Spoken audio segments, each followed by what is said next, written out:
Halo teman-teman, pada video ini saya akan membahas soal pada video sebelumnya dengan menggunakan pendekatan yang berbeda gitu. Nah, di sini kemarin kita diminta menentukan kosinus antara bidang sudut antara bidang ACQP dan bidang DCFE.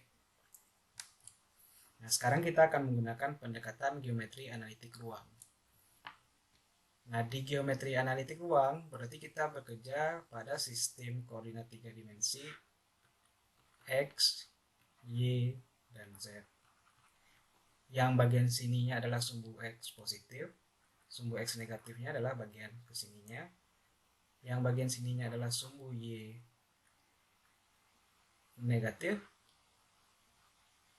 dan yang bagian bawah adalah sumbu Z negatif. Nah, kita bisa menentukan posisi dari suatu titik pada sistem koordinat di 3 dimensi ini. Nah, apabila kita diberi tiga buah titik,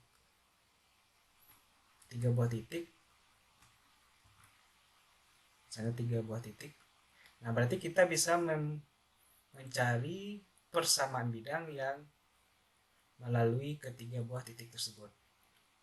Nah, persamaan bidang yang melalui ketiga buah titik tersebut adalah bentuknya persamaan bidang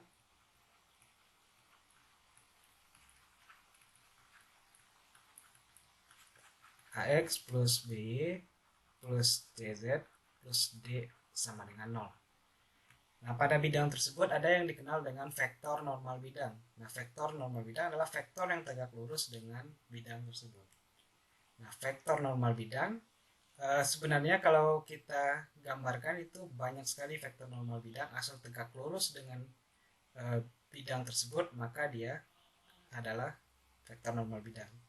Nah, tapi yang paling mudah kita kenali dari persamaan bidang itu adalah vektor normalnya adalah dari persamaan ini, yaitu adalah A, B, C. Yaitu koefisien dari variabel X, koefisien dari variabel Y, dan koefisien dari variabel Z. Nah, selanjutnya apabila kita diberikan dua buah vektor, yaitu vektor pertama yang ini dan vektor kedua yang ini, dan sudut antara kedua vektor itu tersebut adalah theta, maka kita bisa menghitung cos theta itu sama dengan dot produk antara vektor pertama dan kedua dibagi panjang dari dibagi perkalian panjang dari masing-masing vektor tersebut.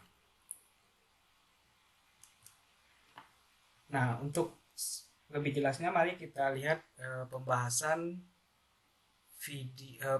soal kemarin dengan menggunakan pendekatan geometri analitik ruang. Nah, diketahui kubus ABCD EFGH dengan panjang sisi adalah 12 cm, titik P merupakan titik tengah dari EH dan titik Q merupakan titik tengah dari GH. Tentukan nilai dari cos sudut antara bidang ACQP dan bidang DCFE. Nah, langkah pertama, cari persamaan bidang ACQP dan bidang DCFE dengan memisalkan A adalah titik 0,0,0. Ini X, ini Y, ini Z. Nah, di sini adalah titik 0,0,0,0. Kemudian langkah kedua, cari vektor normal dari ACQP dan vektor normal dari DCFE. Nah, itu bisa dikenali dari persamaan bidangnya. Kemudian langkah 3, cari kosinus sudut antara kedua vektor normal tersebut. Nah, persamaan bidang ACQP dapat dicari dengan mengambil 3 buah titik pada bidang tersebut. Nah, di sini saya wakilkan ke titik A, P, dan C. Nah, yang kita ingat lagi persamaan bidang adalah UX tambah V tambah WZ tambah X sama dengan 0.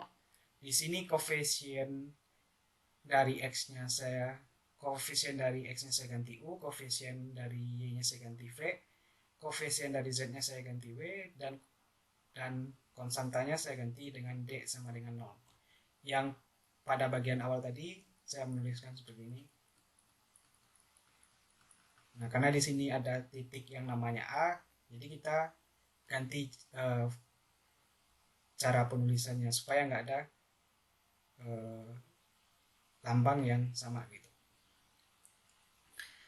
Nah, di sini titik pertama kita adalah 0,0,0,0. Kita peroleh X kita adalah 0. Kemudian P min 6,0,12 kita peroleh U sama dengan 2W. Kemudian C sama dengan min 12,12,0 titik C nya. Kita peroleh U sama dengan V sama dengan 2W. Nah, di sini kita peroleh persamaan bidangnya, ganti UV-nya 2WX tambah 2WY tambah WZ sama dengan 0. Karena W tidak sama dengan 0, maka 2X tambah 2Y tambah Z itu sama dengan 0. Berarti kita udah punya persamaan bidang ACGP 2X tambah 2Y tambah Z sama dengan 0. Selanjutnya persamaan bidang BCFE. BCFE kita ambil 3 titik pada bidang tersebut, 0,0,0,12, 0,12,12, dan min 12,12,0. Nah, ingat persamaan bidang tadi adalah UX tambah V tambah WZ tambah X sama dengan 0. Bisa kita cari X, U, V, dan W-nya. Nanti kita peroleh hubungan X sama dengan min 12W, V sama dengan 0, dan U sama dengan negatif W. Nah, sehingga bisa kita tulis negatif WX tambah WZ kurang 12W sama dengan 0. Nah, sehingga persamaan bidang kita adalah X kurang Z tambah 12 sama dengan 0. Berarti kita sudah mempunyai dua buah persamaan bidang dan kita bisa menentukan normalnya. Nah, persamaan bidang kita pertama adalah 2X tambah 2Y tambah Z sama dengan 0. Dan persamaan bidang yang kedua kita adalah X kurang Z tambah 12 sama dengan 0. Nah, vektor normal dari bidang tersebut adalah ini, vektor 2, 2, 1 diambil dari ini. Dan yang kedua adalah 1, 0, min 1. Koefisien ini, 1, 0, min 1. Nah, misalkan sudut antara dua vektor tersebut adalah theta, nanti diperoleh cos theta sama dengan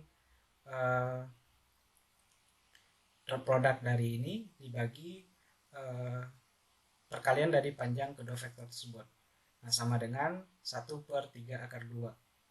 Untuk video sebelumnya saya ralat video yang menggunakan geometri Euclid dan trigonometri tersebut. Pada hasil akhirnya saya tulis 1/2 akar 3. Tapi yang benar adalah 1/3 akar 2. Nah, sudut antara kedua bidang tersebut adalah cos alfa sama dengan mutlak cos theta sama dengan 1/3 akar 2. Nah, ini kenapa kita mutlakkan? Karena yang ini adalah sudut antara dua vektor. Kalau sudut antara dua vektor itu memperhatikan arahnya. Nilai besar sudut antara dua vektor itu adalah 0 sampai 180 derajat. Sedangkan sudut antara dua garis itu besarnya adalah 0 sampai 90 derajat. Kalau sudut antara dua garis, ya. Karena kita ambil adalah sudut terkecilnya. Gitu. Sehingga kosinusnya pasti positif. Nah, maka kita mutlakkan hasil dari cos theta tersebut. Sampai di sini video pembahasan tentang sudut antara dua bidang. Sampai ketemu di video selanjutnya. Semoga bermanfaat. Terima kasih atas perhatiannya.